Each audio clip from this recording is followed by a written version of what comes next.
이 시대의 두려움 극복하기. 여러분, 어떻게 보면은 약간 본질적이고 복음적이지 못한 주제 같은 단어적인 설명이지만 오늘 21세기를 살아가는 사람들에게 있어서 계속 강조해야 되는 그런 내용이 있고 생활에 필요한 것들을 공급해야 되는 그 단어들이 있는데 그 단어가 부정적인 단어지만 두려움이라는 거거든요. 불안이고 걱정이고 염려고 다 동의어들이죠, 보면은요. 여러분이 어떤 플라시보 효과라는 것을 한번 들어보셨는지 모르겠어요. 플라시보 효과. 이 플라시보 효과에 대해서 지난번에 언제 한 번도 제가 한번 소개를 한번 한 적이 있는데 제가 설교를 준비하면서 이 플라시보 효과에 대해서 조금 이렇게 보게 되어졌습니다. 이 플라시보 효과라는 게 뭐냐면은 이제 병원에 계신 의사 선생님들이 가짜 약을 진짜 약같이 처방해서 그렇게 환자들에게 처방을 하는 거예요. 예를 좀 든다면 이런 거예요. 밤중에 잠 못 자는 불면증 환자에게 소화제를 수면제로 위정해서 그렇게 주면 환자가 편안하게 잠이 든다라는 거예요. 이게 수면제입니다 하고 소화제를 그렇게 이용을 해서 주면 환자가 그렇게 믿고 이거 내 수면제라고 믿고 그렇게 먹고 나면 소화제를 먹고 나면 잠이 든다라는 거예요. 열이 많이 나는 그런 환자들에게 증류수를 가지고 해열제라고 그렇게 위장을 해서 의사 선생님이 처방을 해서 직접 주사를 하면 실제로 열이 내린다라는 거예요. 국내적인 예도 있지만 여러분 좀 국외적인 예를 들면 프랑스의 어떠한 여자분은요 살충제를 먹고 자살하려고 유서를 쓰고 그렇게 남겨서 죽었습니다. 그런데 그 여인이 죽고 난 다음에 실제로 그 여인이 마신 액체를 갖다가 확인해 보니까 그 여인이 마신 액체는 살충제가 아닌 독이 전혀 없는 액체로 확인이 됐다라는 거예요. 그러니까 독을 안 먹고도 당사자는 나는 독을 먹었다고 생각을 하고도 뭐 할 수 있다? 죽을 수 있다라는 거예요. 사실이라는 거예요. 임상에서. 전혀 그 여자가 마신 것은 그 액체는 전혀 사람이 죽을 수 없는 것임에도 불구하고 살충제를 먹었다는 심적인 충격 때문에 그 여인이 죽었다라는 거예요. 그러니까 마음의 불편함이라는 것은 뼈를 마르게 한다라는 것이 다 마음의 병에서 육신의 병이 온다라는 것. 더 깊이 말하면 영적으로 병들면 우리가 어떤 병에서도 헤어날 수 없다라는 것을 일시적으로 우리는 전인이니까 3분법으로 영과 혼과 육으로 되어진 전인들이기 때문에 우리에게 반드시 그런 일이 벌어지는 거예요. 또 한 가지 예를 들자면 이런 거예요. 담섭증 수술을 받은 어느 한 여인이 있었는데 자기의 배에 칼을 댄다는 사실을 굉장히 두려워하는 거예요. 여러분 수술을 한번 받아본 분들은 요즘이야 여러분 수술 방법들이 많이 개선이 됐지만 옛날에는 무조건 갖다 배를 가르고 여러분 그 수술 자국도 보면 얼마나 흉측합니까? 수술을 하고 다 완치가 되어져도 그 후유 그 부분들이라는 게 상당하잖아요. 보면은 끔찍하고 남들이 봐도 자기가 봐도. 그래서 이 여인에게 수술 준비를 해서 수술대 위에 눕혀놓고 차가운 알코올을 배에 소독을 합니다. 의사 선생님이. 그런데 그 여인은 그 소독하는 그 순간에 자기 배에 수술칼을 대는 것으로 착각을 해가지고 쇼크살을 했다라는 거예요.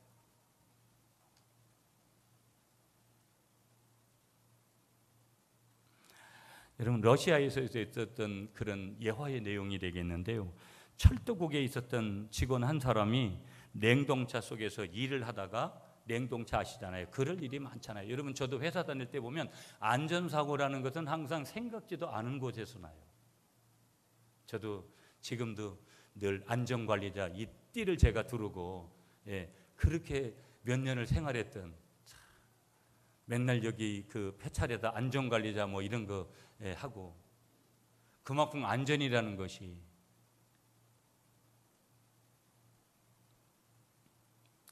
냉동차에서 일을 했는데 냉동차에서 일을 하다가 그냥 문이 어쩌다가 이렇게 닫혀버린 것이죠. 보면 그 안에 자기가 갇혔다고 생각을 하는 거예요. 그러면서 여러분 어떤 밀폐된 공간에서 여러분이 공황장애나 이런 것들을 알아보신 분들은 이런 것들이 여러분 얼마나 심각한 건지를 갖다 엘리베이터 안에 내가 혼자 갇혔을 때의 그 공포라는 것, 이런 것들은 어마어마한 거거든요. 그 차가운 냉동차 벽에 죽음의 상태를 하나하나 그 사람이 이제 거기다가 이제 기록을 해나가는 거예요. 그가 이렇게 썼어요. 내 몸이 점점 차가워져 온다. 그래도 내가 기다리는 수밖에 없다. 차츰 몸이 얼어온다. 자기가 그렇게 자기가 지금 벌어지고 있는 내용들을 쓰고 있는 거예요. 이제 정신이 몽롱해진다. 이것이 나의 마지막일지도 모른다. 시간이 흘렀습니다. 얼마 후에 다른 직원 한 사람이 냉동차의 문을 열었을 때 그 사람은 이미 죽어 있었습니다. 그런데 놀라운 사실 한 가지가 발견이 되는데 그 사실이 뭐냐? 냉동차는 그때 이 사람이 타고 있을 때 이미 이 냉동차는 고장이 나고 있어서 그 고장난 냉동차 안에 온도가 몇 도였냐면 섭씨 13도였다라는 거예요. 그럼 왜 죽었을까? 얼마든지 여러분 누군가가 가해를 하지 않고도 얼마든지 자해를 하지 않고도 얼마든지 여러분 뭐냐면 죽을 수 있다는 거예요. 충분하게 섭씨 13도에다가 거기에 공기도 충분했기 때문에 죽어야 될 요건은 아무도 없었는데 죽었다라는 거예요.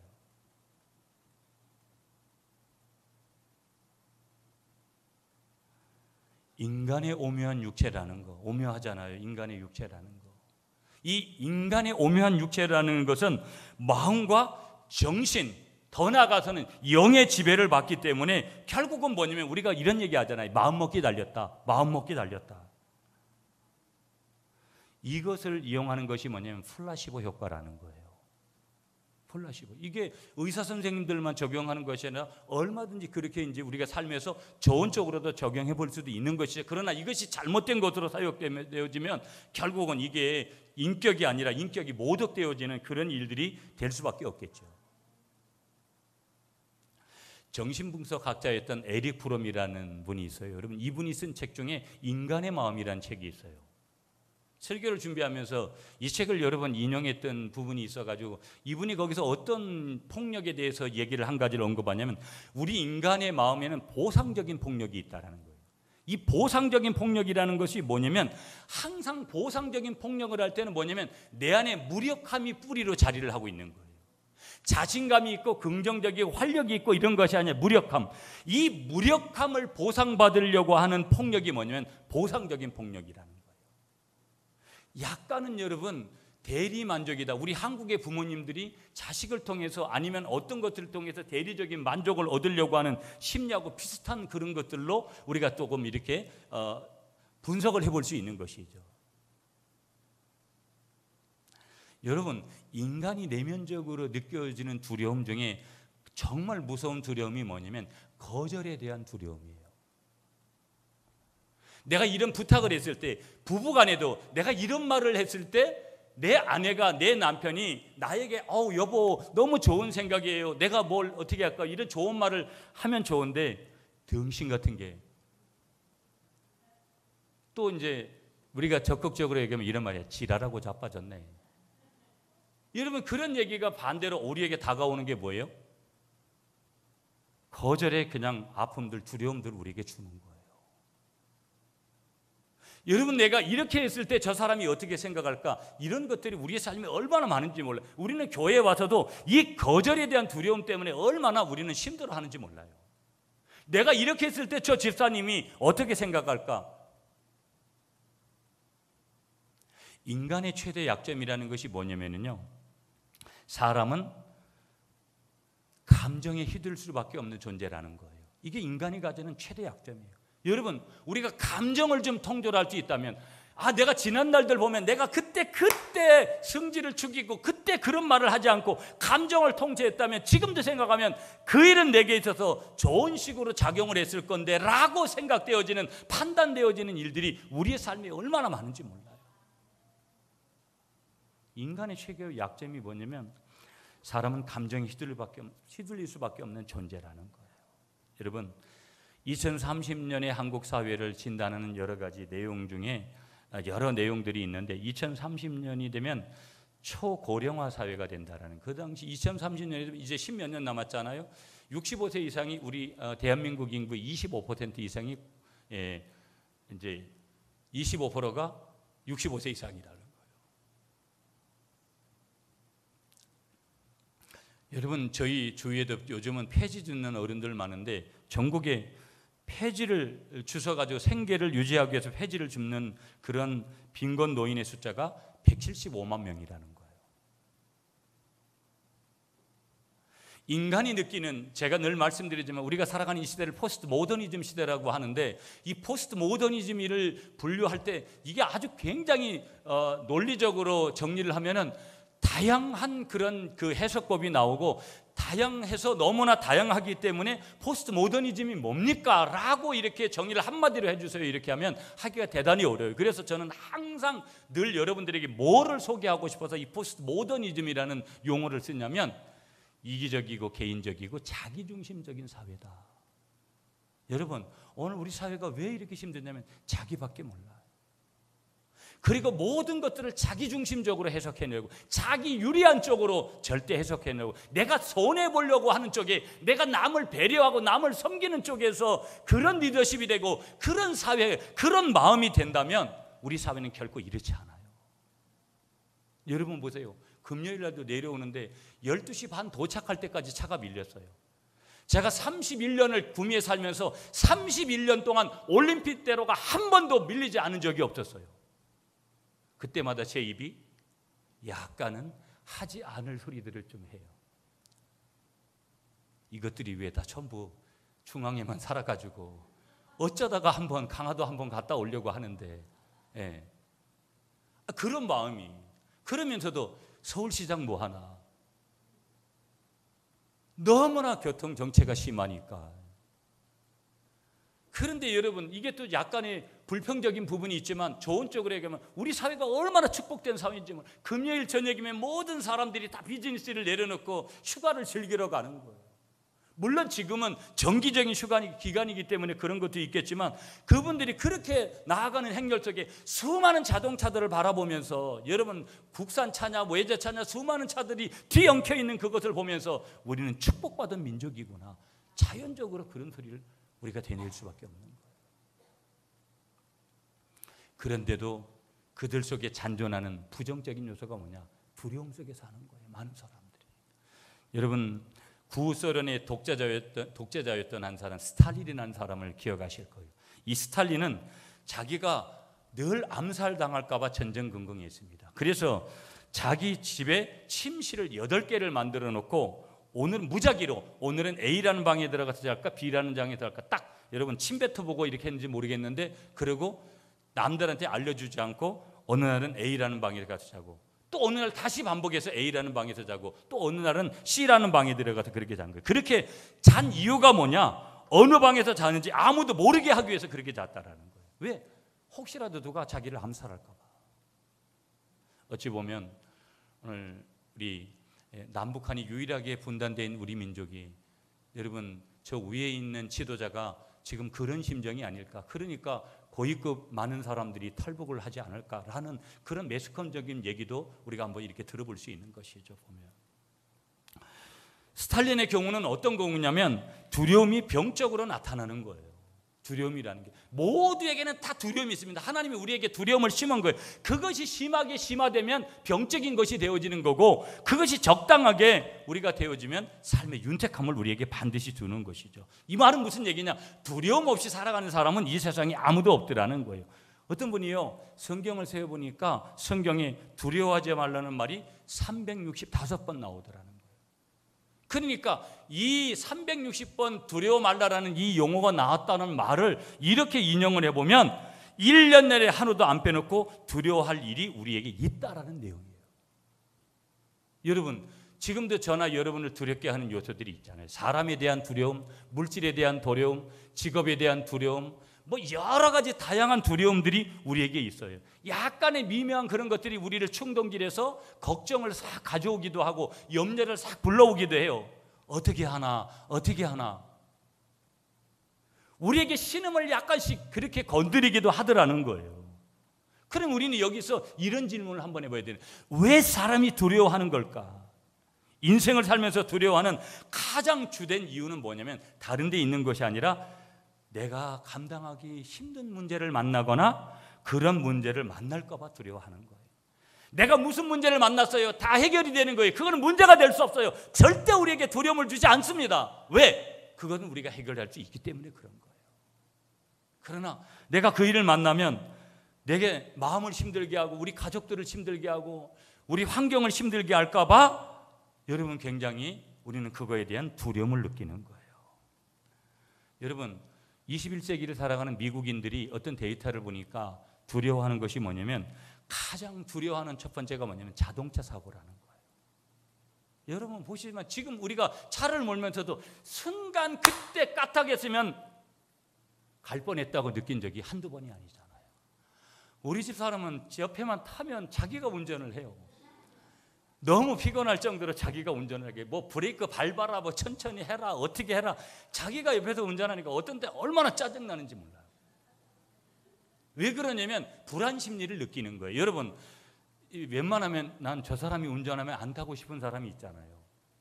여러분 이제 교회차도 운전을 어느 집사님이 하냐 따라가지고 내가 표현은 안 하지만 시험이 들까 봐 싹 이렇게 마음이 있잖아요. 오늘 집사님이 운전을 좀 잘하는구나, 편안하구나, 이런 게 있거든요. 사람이 심리적으로요.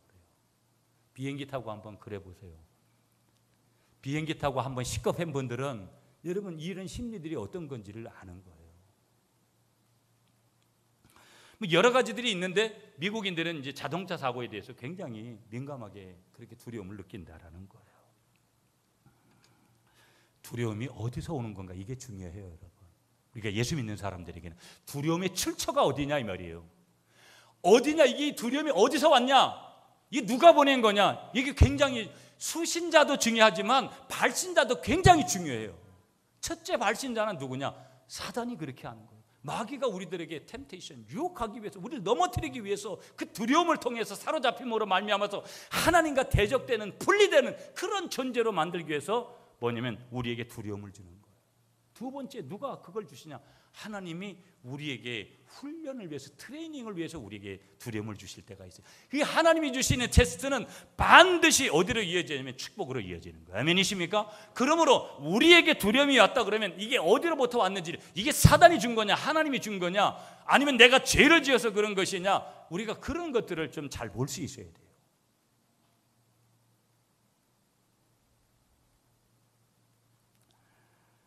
그럼 이 두려움을 어떻게 처리할까? 우리가 짧게 좀 본문에서 보도록 그렇게 하겠습니다. 자, 여러분 본문 이야기는 주님께서 제자들을 어디로 모시고 가는 거예요? 갈릴리 호수에서 배를 먼저 태워 보내시는 그 장면부터 지금 시작이 되는 거예요. 23절에 보시면 주님은 따로 기도하러 가셨어요. 그렇게 보내시고 예수님은 뭐 하셨냐면 따로 산에 기도하러 가셨고 제자들끼리 배를 타고 가다가 24절에 보면 큰 풍랑을 만납니다. 여러분 저도 바다에 이번에도 가면 배를 타면 좋은 거예요.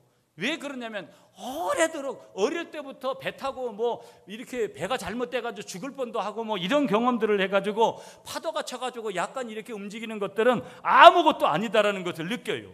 그런데 그 바다에서, 갈릴리 호수에서 자란 이 바다에 잔뼈가 흘고 온 제자들이 많았지만 그들이 그 광풍이 얼마나 심했으면 이제 우리가 여기서 죽는구나 그렇게 생각할 정도로다가 큰 풍랑을 만난 거예요. 엄청난 풍랑을 만나가서 결국은 뭐냐면 그들의 마음에까지도, 이 어부들의 심정에까지도 뭐가 아니면 두려움이 지금 왔다라는 거예요. 그런데 보세요, 지금 제자들이 감당하기 힘든 큰 풍랑을 만난 것도 무서워 죽겠는데 25절을 여러분이 한번 읽어주세요. 25절 시작.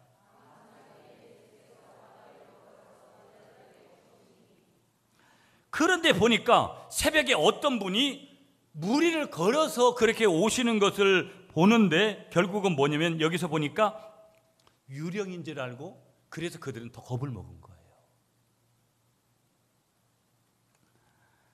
여러분 한 가지 질문을 더 해야 돼요. 왜 사람이 두려움에 빠지는가? 왜 우리가 그렇게 두려움에 빠지게 되어지는가?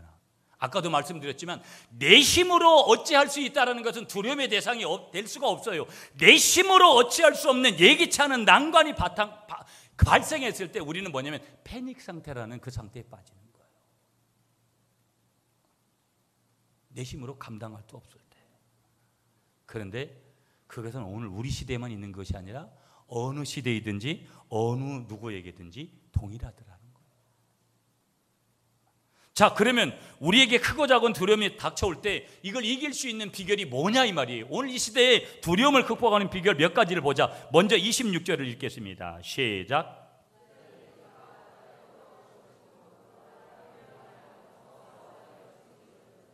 아멘.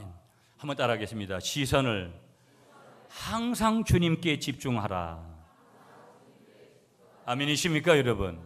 새벽에 무리로 걸어오신 분이 유령이 아님을 알고 제자들이 뭐 했어요? 안심하라고 말씀하시는 주님의 음성을 따라서 안심했습니다. 그때 용감했던 이 베드로가 주님에게 말했습니다. 28절입니다 여러분. 만일 당신이 진짜 우리가 섬기는 주님이 맞거든 저를 명해서 이 물 위로 걷게 해주십시오. 그렇게 베드로가 이야기합니다. 29절 보세요. 주님이 뭐라 그랬어요? 오라. 옛날 개혁파는 뭐라고 했냐? 걸으라. 그렇게 베드로에게 명령하시는 순간 베드로는 배 밖에 나와서 어디를 걸었어요? 물 위를 걸었습니다. 인류 역사상 지금도 이런 성경은 여러분 인간적인 계몽주의의 그 이성의 절대적인 능력을 중시하는 그런 이성의 모든 잣대로 생각할 때 우리는 성경의 이런 내용을 볼 때마다 성경은 정말 우리가 봐야 될 이유가 전혀 없는, 전혀 사실에 근거하지 않은, 이성적인 조건으로는 도저히 믿을 수 없는, 믿음의 눈이 아니고서는 이해할 수 없는 일들이 바로 이런 내용이에요.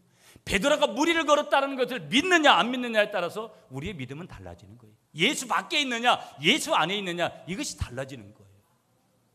여러분, 베드로가 무리를 걸은 줄 믿으시는 여러분이 되시기를 축복합니다.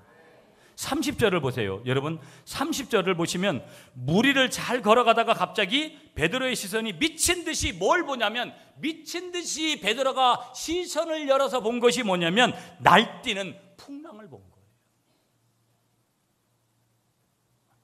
바로 그 순간에 원래 가졌던 이성적인 정신으로 제정신으로 들은 거예요.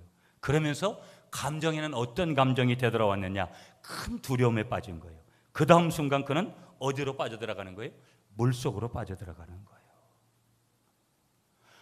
우리는 얼마든지 이런 일을 경험하는 거예요. 삶에서 나같이 조금 내가 생각해도 믿음이 좋았을 그때를 한번 생각해 보세요. 그때는 나도 무리를 베드로가 걸은 것처럼 그런 믿음이 좋았을 때가 있어요. 여러분이 지난 시간들 보면.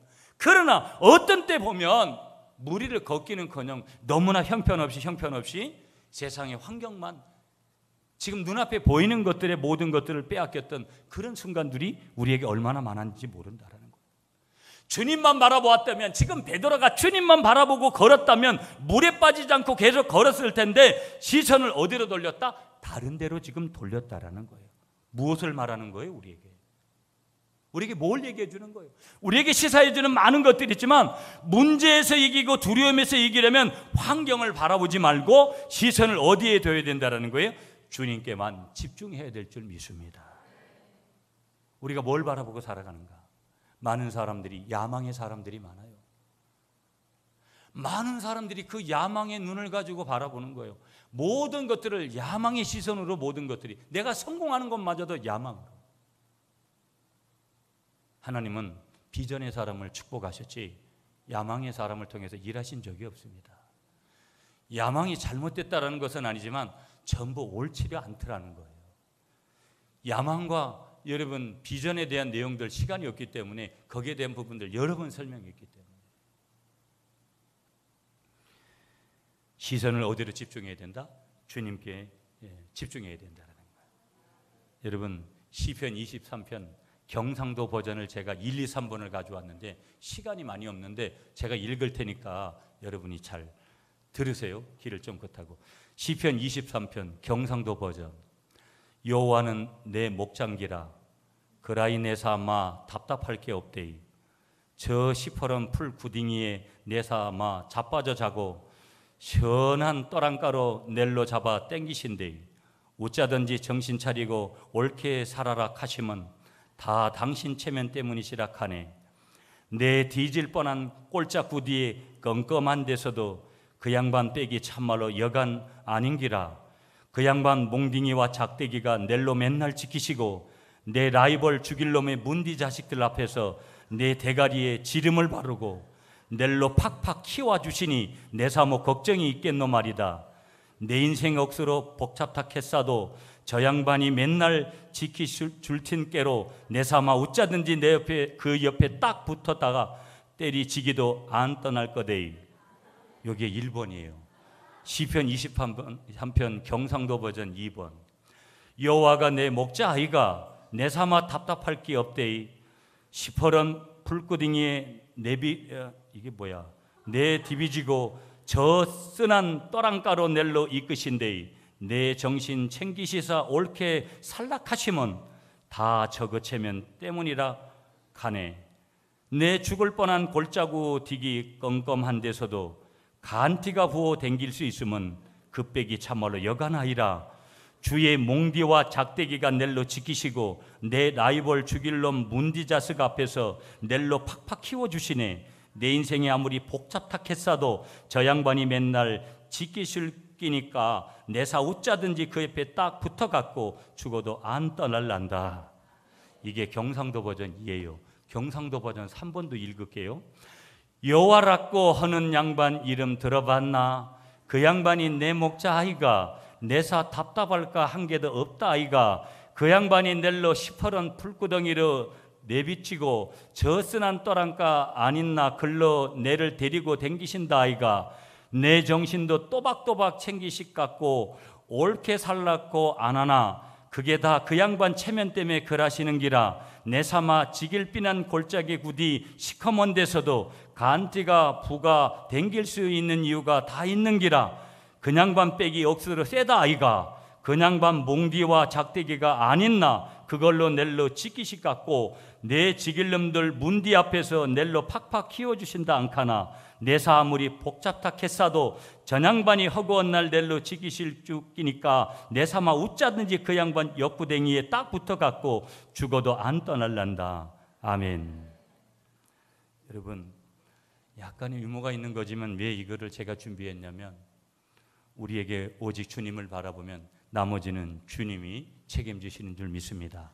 바라봄의 법칙이 우리에게 있어서 두려움을 이기는 첫 번째 비결이라는 거예요. 두 번째 비결로 가겠습니다. 여러분, 두 번째 우리가 쭉 나아가셔서 어디로 가시냐면 두 번째 말씀 27절이 27절 시작.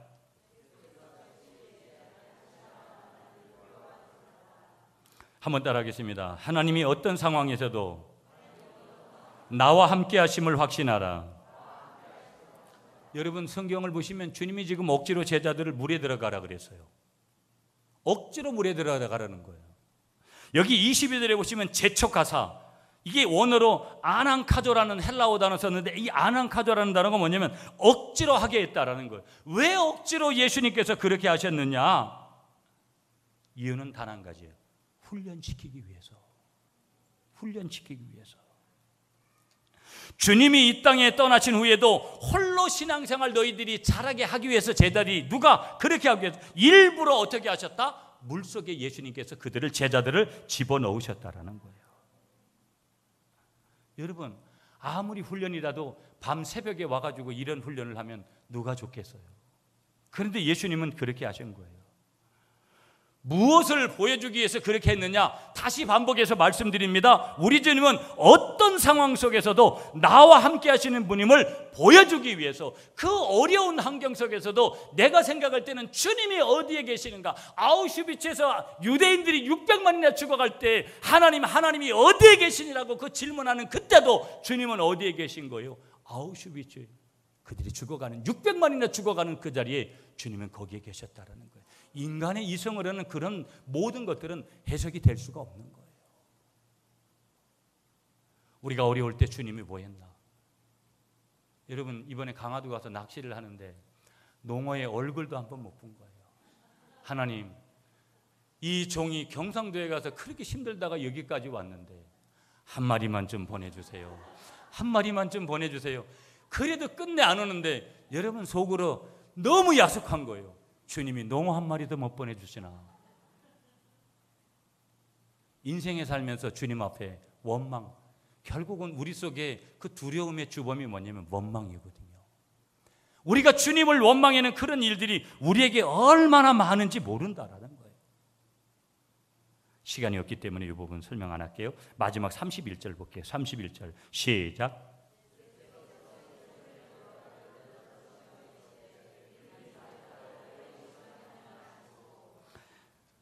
한번 따라하겠습니다. 흔들리지 않는 믿음을 가져라. 세 번째 우리가 두려움에서 이길 수 있는 것은 흔들리지 않는 믿음이에요. 농어 한 마리 안 두시면 어때요? 다음에 주시겠죠. 추석 때 가면. 그때 세곱으로 주실 줄 믿고 기다려야죠. 아멘이십니까? 오늘 여기 32절에 보시면 배에 오르시니 바로 그 순간 모든 바람이 어떻게 되어졌다? 잔잔하게 되어졌다라는 거예요. 배에 오르기 직전에 주님이 뭐라고 하셨냐? 31절에 믿음이 적은 자여 왜 의심하느냐? 이것이 베드로에게 하신 말씀이신 동시에 모든 제자들에게 지금 하시는 말씀이라는 거예요. 무엇을 말씀하시기 위해서? 큰 믿음을 가지기 위해서 이것을 지금 지적하신 거예요.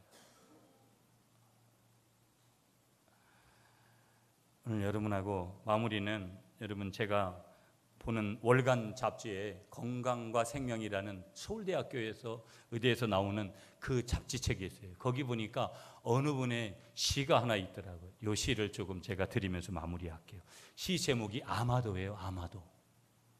아름다운 마지막 섬 아마도, 내일을 그리며 기다리는 상상의 섬. 이 아마도는 실제 섬이 아니라 상상의 섬이라 말이에요. 아마도, 아마도. 아마도 두 개의 섬 존재한다. 아마도 긍정섬, 아마도 부정섬. 이 아마도라는 섬에는 두 가지 섬이 있다는 거예요. 긍정섬과 부정섬. 긍정섬에는 평안과 기쁨의 꽃, 부정섬에는 근심과 슬픔의 꽃. 아마도 잘 될 거야 걱정하지 마. 긍정섬에 찬란한 빛 비친다. 아마도 안 될 거야 그냥 포기해. 부정의 섬에 하늘에 어두운 구름. 긍정의 아마도 용기 주는 큰 섬. 시와 노래가 흐르는 신비의 섬. 행복할 거야 아마도, 그래 아마도 시기 질투의 세상에 희망을 주는 섬. 아슬아슬 아마도 환상의 큰 섬. 아버지 마음의 격려 응원의 섬. 여러분, 아마도 우리 아버지는 우리에게 항상 좋은 것을 주실 거야. 이 시대를 우리가 이길 수 있는, 두려움을 이길 수 있는 비결은 세상을 보세요. 인터넷을 실시간으로 보세요. 이 세상에서 내가 어떻게 살까? 인간적으로 하면 무엇을 감추어야 되고 무엇을 위해서 내가 미리 예비해야 되고 인간적으로 준비해야 될 것 같이, 그렇게 안 하면 이 세상을 내가 살아남지 못할 것 같아요. 그러나 그런 것이 하는 것이 잘못됐다는 것이 아니라 그런 방법을 선택하기 이전에 아마도 우리 아버지께서는 항상 나에게 좋은 것을 준비하고 계실 거야. 이 아마도의 신앙을 가지시고 이 시대에 두려움을 극복하시는 이 아마도의 신앙 속에는 복음, 십자가, 예수, 보혈의 피가 있기 때문에 이 아마도의 귀한 믿음 안에서 이 시대의 두려움을 극복하며 살아가시는, 오늘 주신 세 가지의 비결을 가슴에 품고 나아가시는 여러분이 되시기를 간절히 축복하겠습니다.